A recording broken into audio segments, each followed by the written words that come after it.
Good afternoon, and welcome to the 24th Annual Chairs Reception. My name is Kyle Pudwell, and I'm honored to be the board chair of the Community Foundation.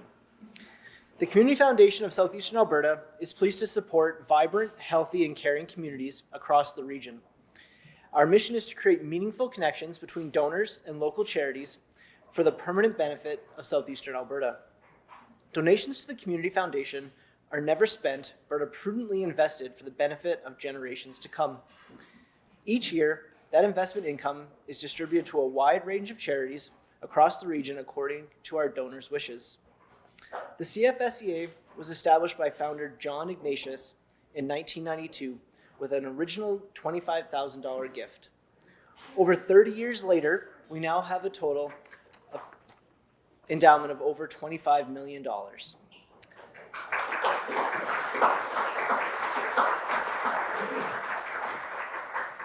This endowment allowed us to distribute approximately $275,000 this fall. We continue to grow, and our grants continue to carry out our donors' wishes, which support a wide variety of charitable organizations and causes across our region. This afternoon, we will celebrate some of these organizations and donors who received community grants, donor-advised grants, and agency fund disbursements. Additionally, we will be hearing from two charities on the impact of receiving past community grants. In the spirit of respect, truth, and reciprocity, we acknowledge the many First Nations, Métis, and Inuit peoples who have lived and cared for these lands for generations. We are grateful for the traditional elders and knowledge keepers who are still with us today and those who have gone before us. Events like this would not be possible without the generosity of our sponsors. JMH & Co. has been a supporter of the CFSEA's work for many years, generously sponsoring our Chairs Reception since 2010. Unfortunately, Tyler Posick extends his regrets as he is unable to attend as he has a cold. But we would like to take this opportunity to thank them very much for their generosity. Thank you.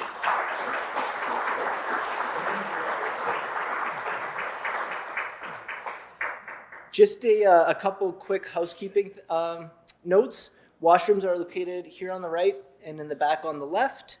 And we will be taking a short intermission of approximately 10 minutes partway through the program. Next, I would like to thank the following dignitaries for attending today's event. Richard Oster, Cypress County Council.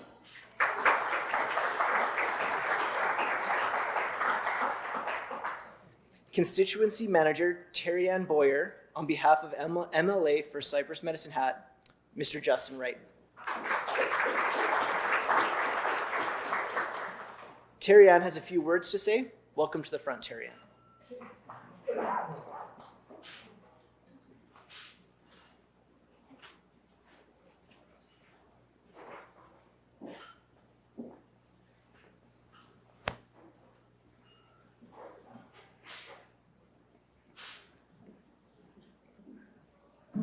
Well, silly me, I thought I was off the hook when I didn't see my name on the program.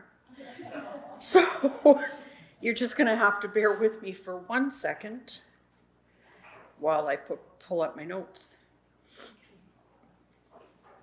I apologize for the delay.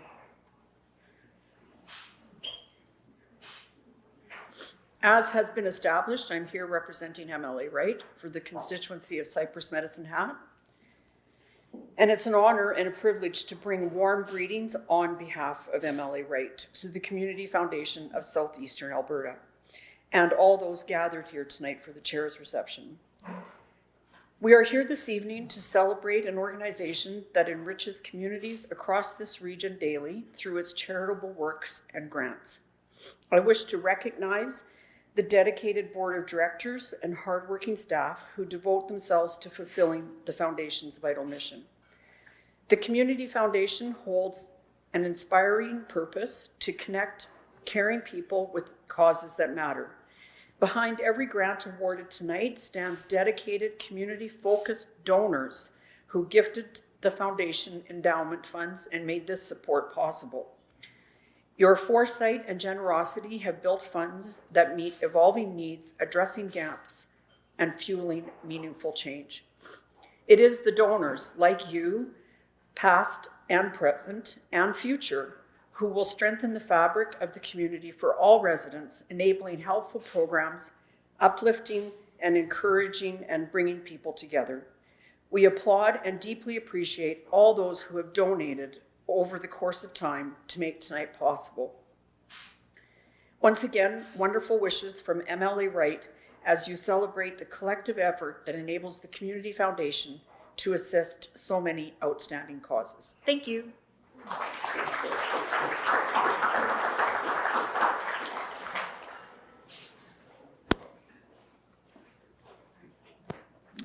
Thank you, Terry Ann.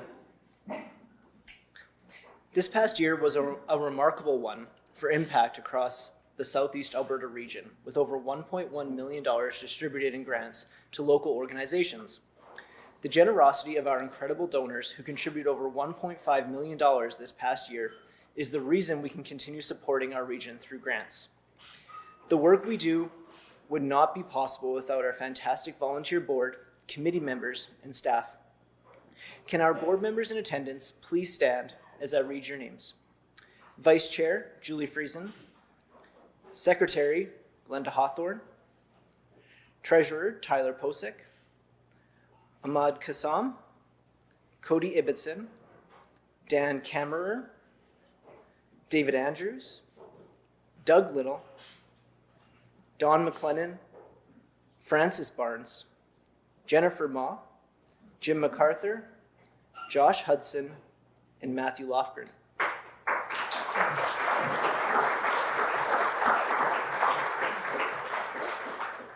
Thank you for volunteering your time to help guide and support the Community Foundation.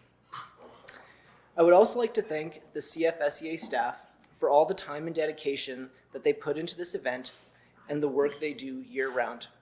Feel free to stand when I mention your name. Nikki Gray, Executive Director, who unfortunately had to miss tonight's event due to a cold. Barb Kenworthy, Finance Administrator. Bailey Richardson, Administrative Coordinator. Sydney Ratzlaff, Community Engagement Coordinator. Lauren Friesen, Vital Signs Research and Project Coordinator. Helen Nicholson, Regional Development Coordinator. Nicole Nichols, Community Fund Coordinator in Brooks.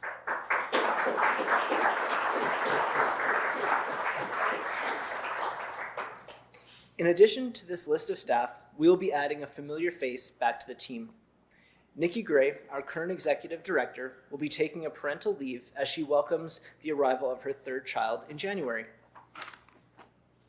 After much consideration, the Board of Directors is pleased to have filled this interim position with past Executive Director Chris Christie.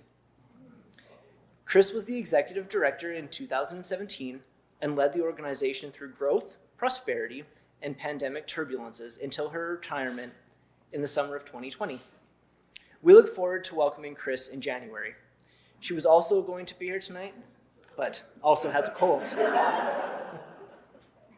Next, I would like to invite Bailey Richardson, Administrative Coordinator, and Barbara Kenworthy, Finance Administrator, to share about and distribute the agency and donor-advised funds. Thank you.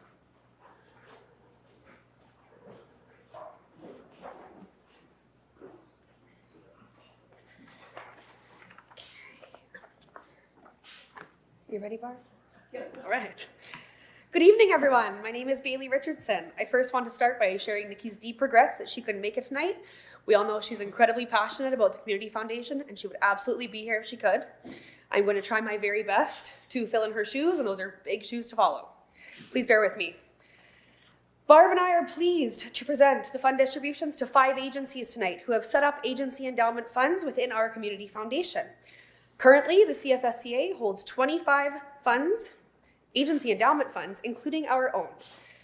An agency endowment fund is a simple and effective way for charities to establish their own endowment for long-term sustainability. Agencies then can choose to offer this option to their regular donors, host endowment-specific fundraisers, or commit to investing a specific amount each year to continue to grow their agency endowment. Earlier this year, CFSCA launched the Endowment Building Toolkit. This toolkit was designed to support charities to work with their local community foundation in establishing and growing their own endowment for predictable and unrestricted funding for long-term sustainability. Through consultation with local, provincial, and federal funders, we learned that the funding for non-profit sector continues to decline. We also recognize that the sector faced incredible challenges during the pandemic when fundraisers were limited. We knew we needed to support our local charities, and those agency endowment funds are one way we can do so. In the spring of 2022, the Praxis Science Outreach Society celebrated their 30th anniversary. Their board of directors recognized the value of an endowment fund and decided to establish the Praxis Science Outreach Society Legacy Fund so they can continue to connect science and southeastern Alberta communities for another 30 years. This is the first year they will be receiving fund distributions from their newly established endowment fund. Here to accept the check is Patty Rooks, Senior Scientific Consultant with Praxis. Congratulations.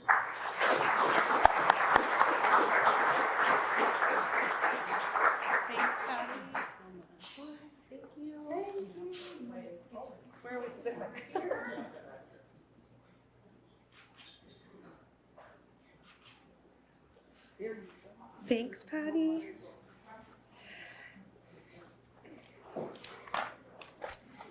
The next agency we would like to welcome is the Town of Redcliffe Library Board. They have also recently established their agency fund in 2022 and are receiving their first distribution this year. The Redcliffe Library has been supporting family literacy and inspiring lifelong learning for 56 years. I would like to invite Tracy Laturnus, Library Manager, to accept their first agency fund check.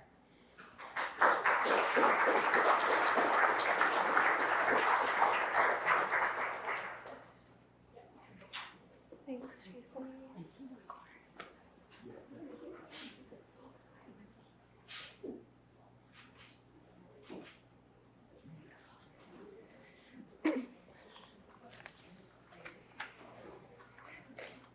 Thank you. CORE Association has served Medicine Hat and surrounding communities for almost 70 years by supporting adults with disabilities and their families through resources and programs. They work to empower those with disabilities. 15 years ago, the CORE Association launched their Agency Endowment Fund as a way to support their agency's future. I would like to invite Lanny Seafried, Manager of Finance, to accept their Agency Endowment check for 2023.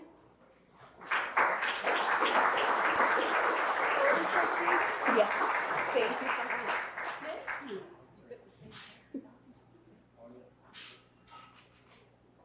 There you go.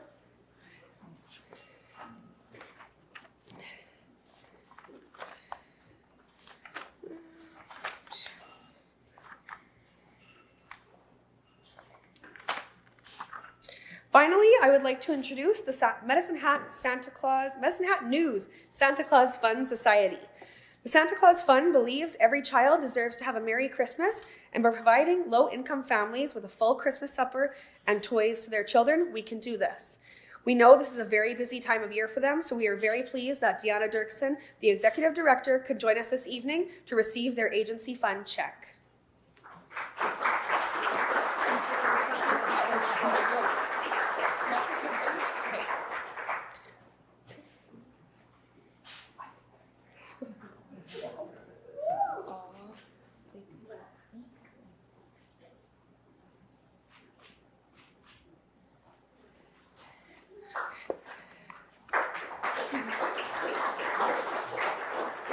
And my apologies, I did miss one. Ready Enterprises is also here with us tonight. And so I would like to invite up Craig Wood to, oh, there he is. Hello, Craig. Come on up to receive your agency check as well.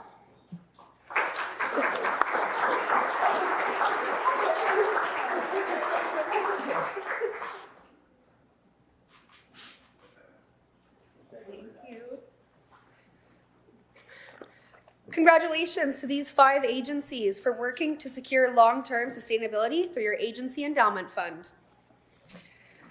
At the Community Foundation, we also hold numerous donor-advised funds. These are funds that allow donors to make a charitable contribution to their fund as frequently as they wish and receive an immediate tax deduction. They then recommend grants to one or more charities from the fund year after year. Tonight we have with us 3 donor-advised funds that would like to present to the charity that they have chosen. Would Todd and Brent Paley please come forward from the CanCarb Employees and Alumni Endowment Fund to announce the charity you're supporting this year? I have notes for you, I promise. I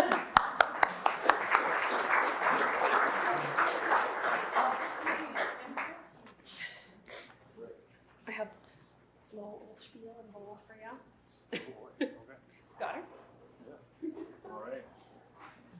So on behalf of the CanCarb Employee and Alumni Endowment Fund, we'd like to present the grant of $800 to the Banner Center Meals on Wheels program.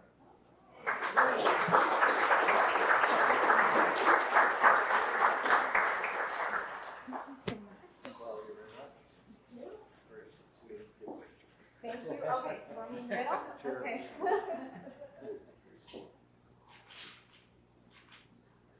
Thank you. You're welcome.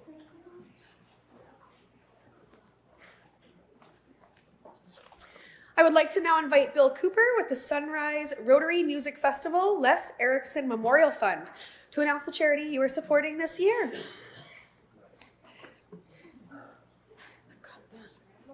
Right on. There for you. On behalf of Sunrise Rotary, not the music festival. No, we're tone deaf. But the Rotary Club has the music festival. We just come up in the morning and say, hi, we're here. We'd like to present, from the Les Erickson Fund, present a gift of $1,020 to the youth center, please. No?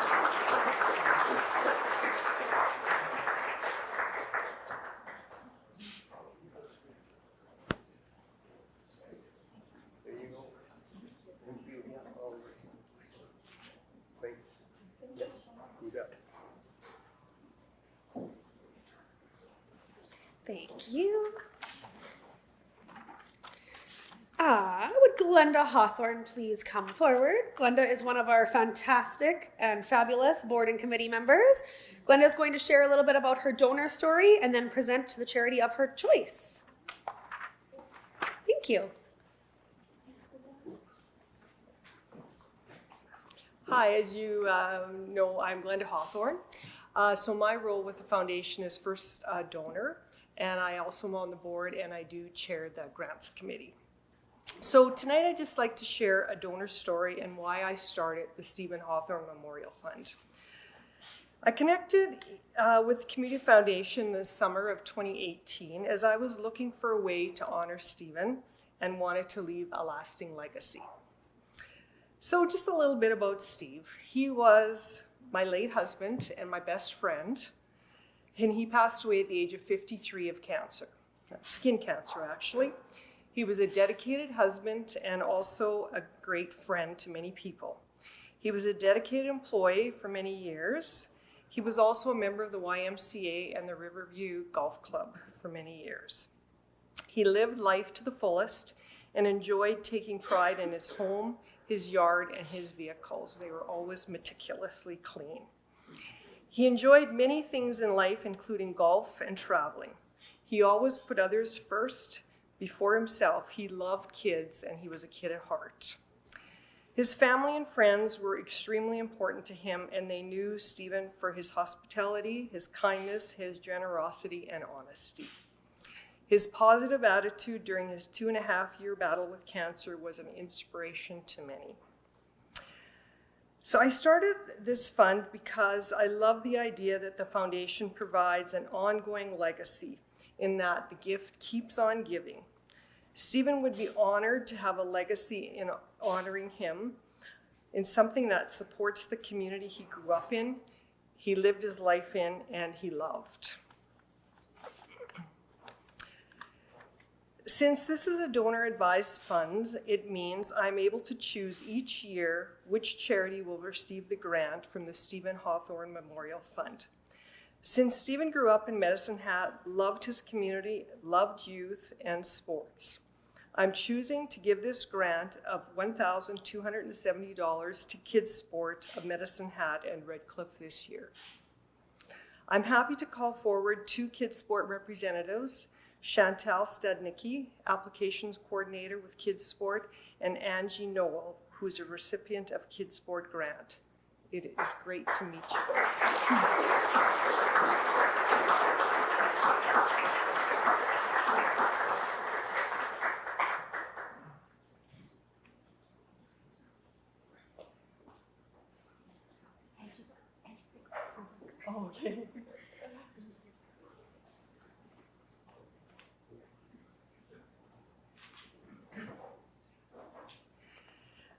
I'm thrilled now to let Chantal tell you more about Kids Sport and the impact they are making. Angie will also share her experience and what Kids Sport has meant to her.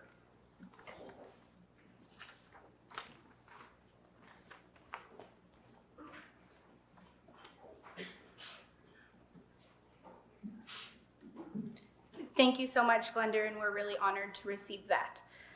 It's a pleasure to be here today. Angie, who is the parent of a Kids Sport grant recipient, was planned to be here today, but as of recent events, she has been also hit with the flu bug, so you're stuck with me. First, let's start off with a little bit of background information for those of you who might not be aware of our organization. Kids Sport Medicine Hat and Red Cliff joined the Kids Sport Canada family in 1997. With one goal, to help families overcome financial barriers that can sometimes come along with sports. We are a volunteer-based organization, and our volunteers are always passionate about sports and the impact sports have on both kids' mental health and physical health. Since 1997, Kids Sport Alberta has helped over 4,500 children and provided over $900,000 in grants to the community. Last year alone, we helped 229 children and provided almost $600,000 in grants. Anyone who applies to the Kids Sport, to Medicine Hat and Red Cliff Kids Sport is eligible for $300 per calendar year of grants to go towards any sporting registration. Kids Sport uses the low-income cutoff plus 50% to determine eligibility. We have recently increased this, as years prior we used the low-income cutoff plus 30%, but Kids Sport was wanting to help more families overcome financial barriers with the increasing cost of living. There are over 75 eligible sports that you are eligible to apply for. We cover the typical team sports like soccer, dance, hockey, but we also cover individual sports such as archery, equestrian, you name it, we can cover it. As I mentioned, Angie is a member of our local community who has utilized Kids Sport in the past. She is unable to make it today, but still wanted to share her story and has provided a letter and had asked me to read it on her behalf. I was hoping that I could share my story in person today of our family's sincere gratitude towards Kids Sport and all the community donors and supporters of this incredible organization. First, let me begin by telling you a little bit about us. We are a family of 4. My husband and I have 2 kids. Our son is 14, almost 15, and our daughter is 9, going on 16. Maybe some of you can relate. 12 years ago, my husband and I were in an accident that permanently disabled us. We were both business owners at the time, and because of the accident and due to our injuries, we were unable to continue our business. As the years have passed, our health has stabilized and my husband has returned to work, but we are a family that still lives below the poverty line, and we do the best with the resources that we have. We have been utilizing Kids Sport since the accident. Both of our kids started playing soccer with the Medicine Hat Soccer Association, which has allowed us to watch both of our kids grow in both skills and confidence. We have watched them how to succeed and fail as not only an individual, but as a team. Team sports are so important to a child's growth, both on and off the field. In a time where we could not even afford rent or food, our kids were given a chance to be a part of something, and that has become a huge part of their lives. Our son was having some difficulties in school, socially and academically over the past couple of years, something very common post-COVID. Last fall, he had made the junior high volleyball team, and in September, he actually made the JV volleyball team. I had a small panic attack when he came home telling me his funds were $600 to play. This we could not simply afford. I was able to utilize KidSport, and KidSport was able to provide $300, making this a little bit more manageable to our family. Playing volleyball has been a huge thing for our son. He has made so many good friends over the past year and a half. His grades are the highest they have ever been, and his confidence and resilience and his work ethic is truly admirable. He loves being a part of the school sports team. This spring, my son had actually been able to take the skills that he learned in house league soccer, thanks to the generosity of KidSport, and has been able to take his referee course and is now working as a referee through the Soccer Association. I just wanted to let you know that thank you to your generosity, our 14-year-old boy is now working hard to save for his future and maybe even a mountain bike. So from one small family in our community, I thank you. I hope by sharing our story, it will be a small way of thanking the organization and hopefully giving back to an incredible community. Sincerely, Angie.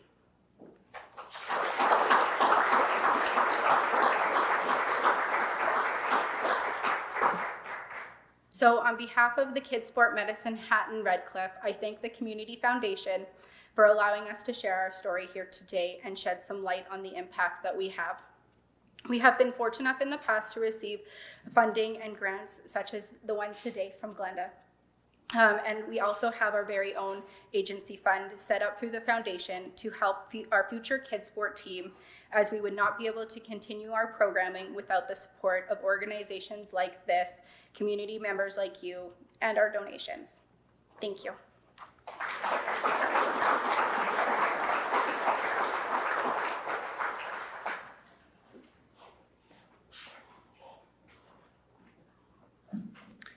Thank you, Chantel, for sharing such a compelling story. We would like to invite you to refresh your food and drinks at this time. We will join back for more impact stories and grant recipients in about 10 minutes. In the spring of 2023, Dunmore Equestrian received a $5,000 grant for their Heritage Gather event. Here to speak about this exciting event and its impact on our region is Kathy Schnell and Joyce Stuber.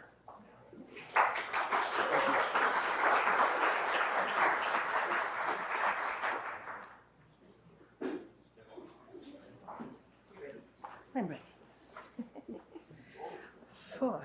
Oh, good evening, everyone. I'm Kathy Schnell, And I'm Joyce Stuber. and we are volunteer board members for the Dunmore Equestrian Society. The society was created in 2014 to address the need for a public ag equestrian center in southeastern Alberta. There are over 100,000 southeastern Alberta area residents that do not have access to a public facility for over 100 kilometers in all directions. We have just never had any indoor place. Our mission is to maintain an inclusive, accessible, multifunctional public facility that improves the quality of the life of all persons living in southern Alberta. Our vision is a world-class facility to celebrate and share our Western and Indigenous culture and heritage through festivals, rodeos, recreation, competitions, equine therapeutic programs, and community events. Oops, I'm stepping That's on all your good. toes. We are so thankful for the Community Foundation's support towards the Heritage Gather Festival. The Heritage Gather keeps alive the traditional skills of our Western heritage and shares Indigenous culture and history. This festival also fosters regional economic growth, diversification, and financial opportunities for local businesses, artists, and performers. The Heritage Gather attracts national competitors, community volunteers, and thousands of visitors who enjoy the thrilling rodeo action, the bands, and the rich cultural experiences. With funding from the Community Foundation, this year we were able to showcase Dallas Arcan, a 3-time world champion hoop dancer and motivational speaker. Hundreds of spectators filled the bleachers and were in the beer gardens. Young children were clinging to the arena panels around the arena, and cowboys sat on their horses on the far side of the arena and by the bucking chutes. You could have heard a pin drop as Dallas, in his beautifully beaded regalia, sang, spoke, and performed a mesmerizing hoop dance with 13 hoops keeping him in the air at all times. As I looked around the crowd, there were people who were smiling, they had out their phones, were taking pictures and videos. This year, we commissioned 2 Plains Cree teepees that were handcrafted by Wes Daniels and his 94-year-old mother from Niconet First Nations.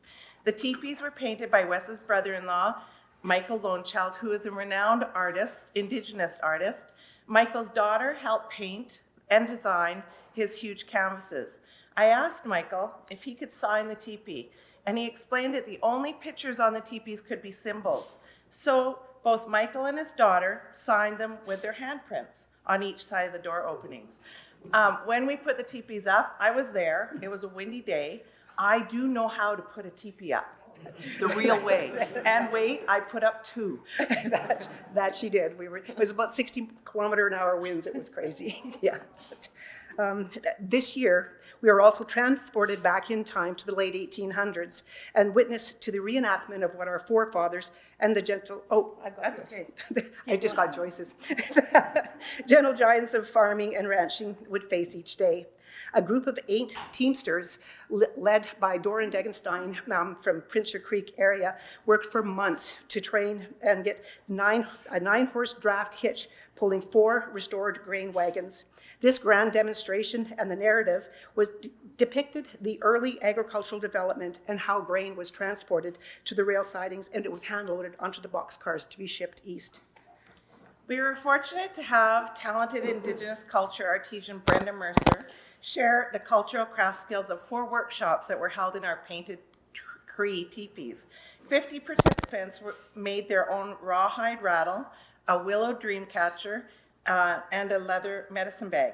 Brenda shared her personal journey to reconnect her Indigenous culture and the language after being removed from her family as a small child. I was a participant of one of them, and I did make the willow dream catcher. We also welcomed back trick roper and cowboy Joel Lippert. He's a young man, I think just under 30 years old, and he looks like he stepped out of a time machine right from the 1800s. Like there was, he actually had an orphaned bison that he trained, and he brought it. He loped around the arena on this bison, demonstrating his trip roping skills. And then after that, he went and he got his trained. Retired longhorn roping steer. So he put a saddle on his steer and he's sitting on his longhorn steer at the end of the arena, and he invites all the kids in the stands, come in, let's have a foot race against him riding the bison. So all of the kids, like 20 or 30 of them, all clamber over the fence and they're all standing at the end of the arena, and they all mark, set, go. And my gosh, who'd have thought that a longhorn steer is that slow? He just did this rocking horse lope like this, and the kids all ran and they were so excited that they won. It was pretty amazing. One more. Oh, right, not only that, when Joel wasn't in the arena entertaining everyone,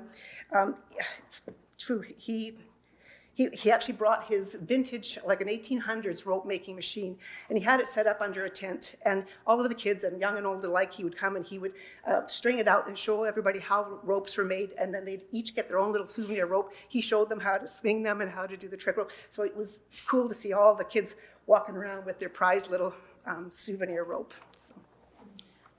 Since we've started the Heritage Gather, we have the exciting ranch scramble. And you know what, I never really seen one, but I had seen one on our own ranch. We have to learn how to rope cows out in the prairie because there are no corrals around. So this ranch scramble that we had at the Heritage Gather were teams of 4 cowboys, and there were also teams of 4 cowgirls. The cowgirls were pretty tough. They raced against the clock to depict what it was like to ranch on the wide open range. With all the cattle loose in the arena, a team must perform 5 different maneuvers. First one, well, it could be in any order: roping, tying, doctoring, branding, and loading a cow on the trailer. My family have done it all out on the prairie because that's what you really truly have to do.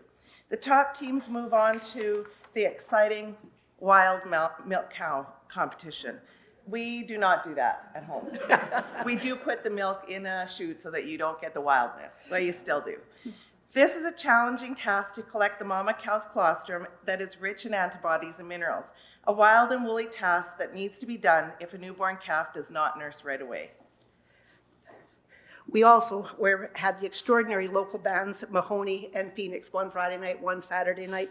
Everybody, even though we have gravel right in front of the bandstand, that you wouldn't believe how many line dances and things you can do on gravel. There were also like open rodeo, a bronc riding, and barrel racing jackpots. This festival gave thousands of spectators from across Canada and even tourists from Paris, France, and Italy the opportunity to experience Indigenous culture and Western heritage. The Heritage Gather honors both our Indigenous and non-Indigenous ancestors, celebrating how Western Canada developed into the amazing country that we live in. We are already planning for the Heritage Gather 2024, and it is scheduled for July 12th to the 14th. Please, everyone, mark that date in your calendar and plan to attend, or if you'd like to volunteer, we'd be happy to have you. We would like to thank the Community Foundations for inviting us to share how this generous support has helped deliver our amazing event.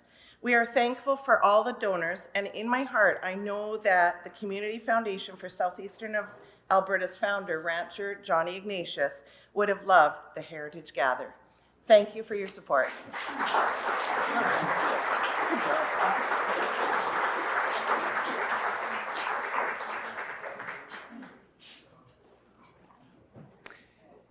Thank you, Kathy and Joyce, for sharing those stories. For our final item this evening, we will be distributing the Fall 2023 Community Fund grants. I would like to welcome up Sydney Ratzlaff, Community Engagement Coordinator, who works closely with the charities and oversees the community grants. Joining her will be Glenda Hawthorne, Chair of the Grants Committee, to distribute the grants.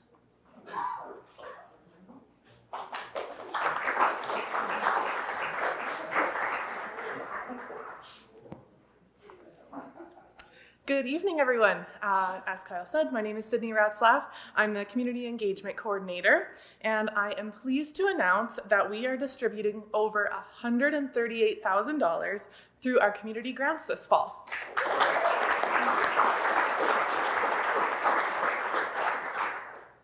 Community grants are made possible by donors who allocate their donations to the greatest needs across southeastern Alberta. Donors can create a fund, donate regularly, or make a one-time donation to support the community grants. Join me in thanking our amazing donors who choose to support the community grants.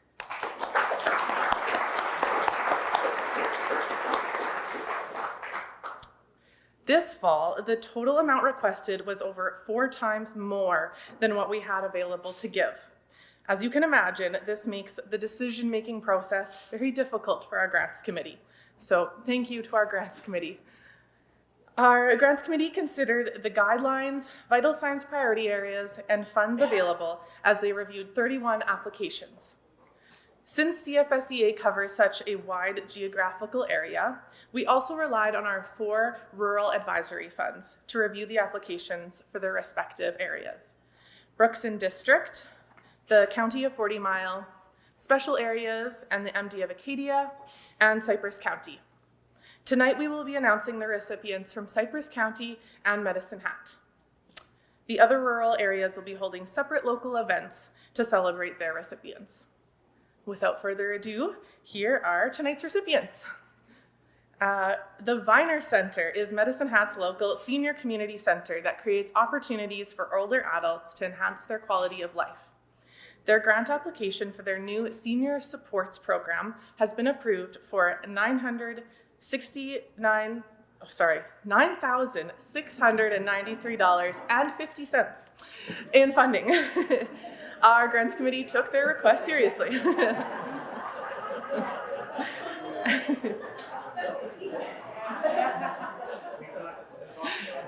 We talked about it in length. This program will assist aging individuals with referrals and support, navigating the complex systems of housing, federal and provincial benefits, subsidies, legal affairs, and income tax. We'd like to invite up Jolene McIver and Corey Fisher to accept this grant.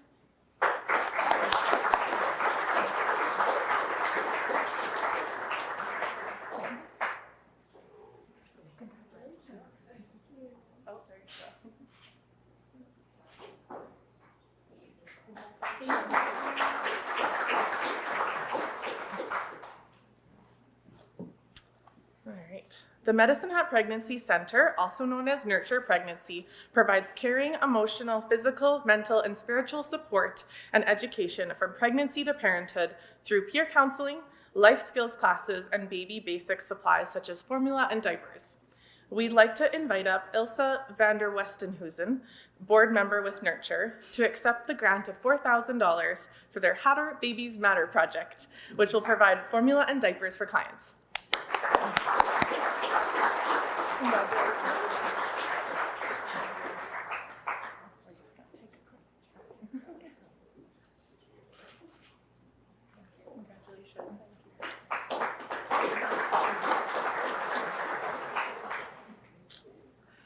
The Medicine Hat Family Service works to preserve and strengthen families in times of crisis, change, and growth through counseling, support, and education to families, couples, individuals, and youth.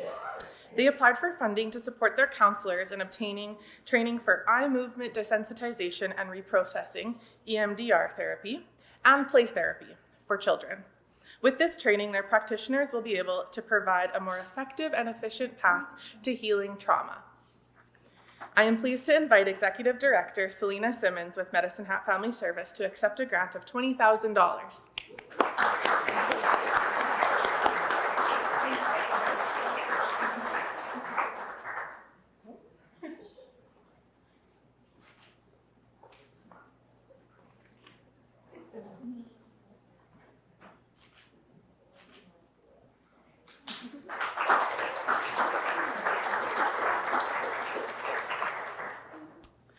Formerly known as the Medicine Hat and District Food Bank, the Root Cellar Food and Wellness Hub strives to work with community partners to address food insecurity by ensuring the availability, accessibility, and adequacy of nutritious food.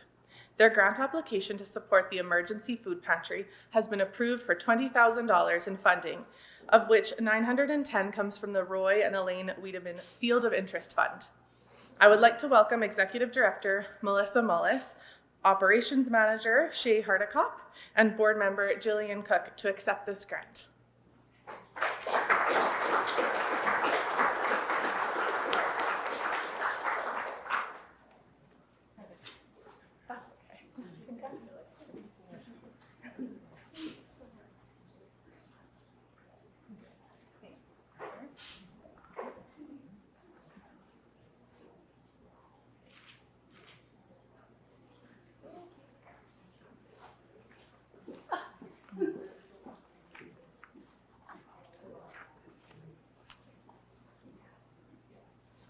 All right, the Firekeepers Women's Society envisions a future where Indigenous knowledge, ceremony, and traditional crafting are celebrated and integrated into everyday life as they are passed down through the sacred role of women and two-spirit people as firekeepers. In February 2024, they will be hosting a round dance, feast, and craft circles in partnership with the Medicine Hat College. I'd like to invite Kim Desjardins and Chastity Cairns to accept the grant of $4,500, of which $440 comes from the Mayor Community Field of Interest Fund.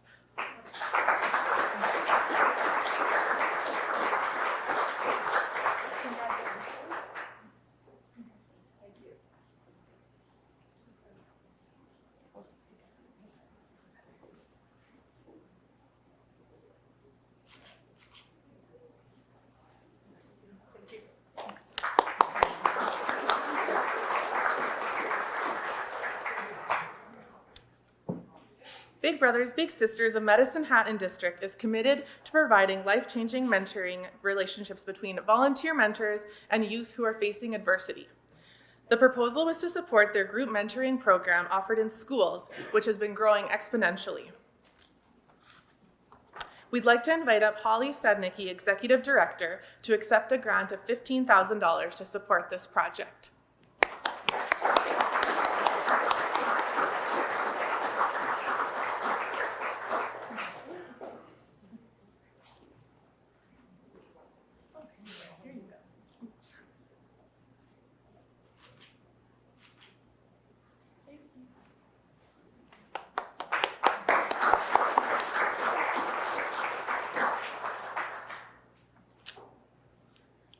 state, Be Youth Center's mission is to provide a fun and safe environment that welcomes all youth from ages 11 to 17.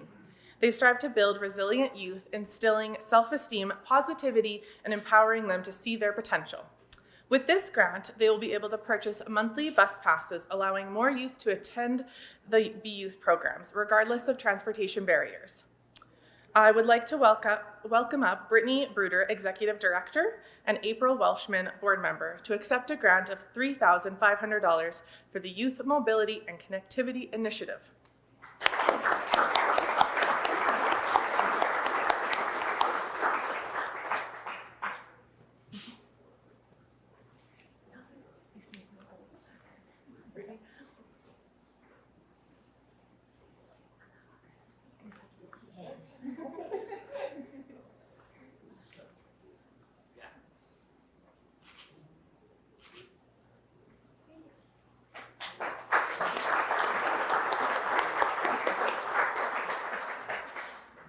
I didn't miss anyone, did I, Glenda? Okay, good. All right, the community grants awarded in special areas in the MD of Acadia include Hannah Food Bank Association, Oyen and District Food Bank, Empress Friendship Center, and Chinook Applied Research Society for a total of $22,815.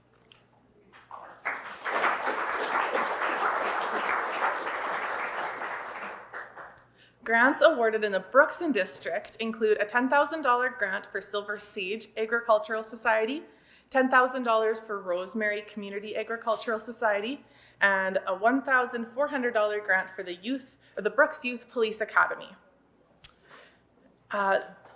Sure. And lastly, the County of 40 Mile is receiving one grant for $3,324 to support a summer theater camp for youth in Bow Island and area. And these grants will be presented in their respective communities.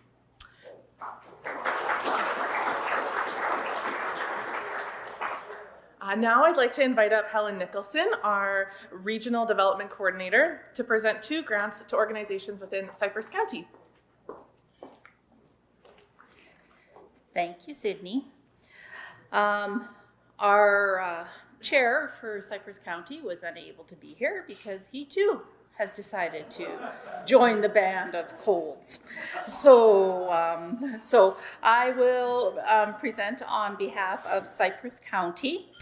In 2019, the Community Foundation established the first 3 community funds to serve the charitable needs of specific geographical areas within southeastern Alberta.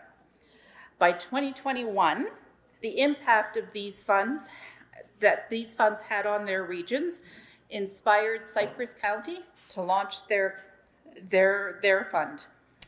These 4 permanent endowment funds were established by local residents and enable the community to give where they live. CFSEA and the community funds local advisory committees are dedicated to improving the understanding of unique issues facing rural communities across southeastern Alberta. Tonight, I am pleased to present 2 grant recipients today to receive funds from the Cypress County Community Fund. The Urban and District Agricultural Society is a community hub for residents in Irvine and surrounding area. This grant will support the after-school curling and free skating program for all youth within Cypress County.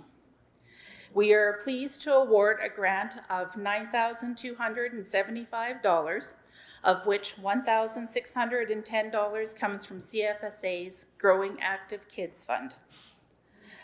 I would like to call upon Diane Good and Merle Brost from the Irvine Ag Society to come up and receive their grant.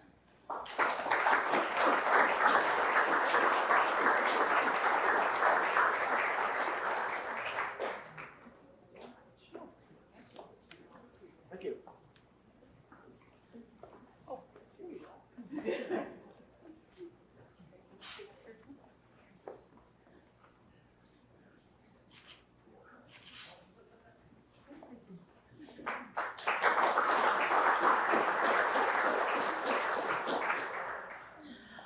and these ladies will be familiar to you. Dunmore Equestrian Society provides quality social, recreation, therapeutic, youth, educational, agricultural, and cultural activities and programs.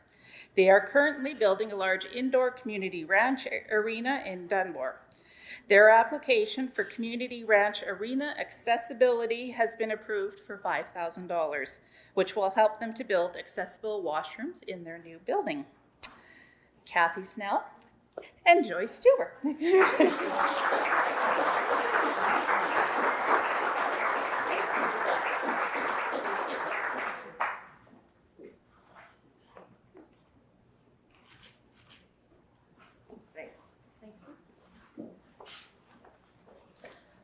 right, that's it for Cypress County.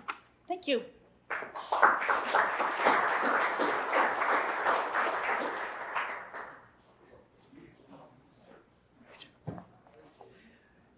As we end our chair's reception, I would like to thank all of our speakers, donors, grant recipients, and community supporters for joining us this evening. Thank you to the Medicine Hat Golf and Country Club for the warm venue and delicious food. Thank you again to JMH for sponsoring this inspiring event. On behalf of the Board of Directors and staff, we extend our heartfelt thanks to our donors who entrust us to be the caretakers of their giving, the volunteers who work to support the various moving parts of the foundation, to our community partners who are tackling the region's challenges, and to our ambassadors who continue to build on our strengths. Together, we are impacting the generations of tomorrow. Thank you. Have a good night.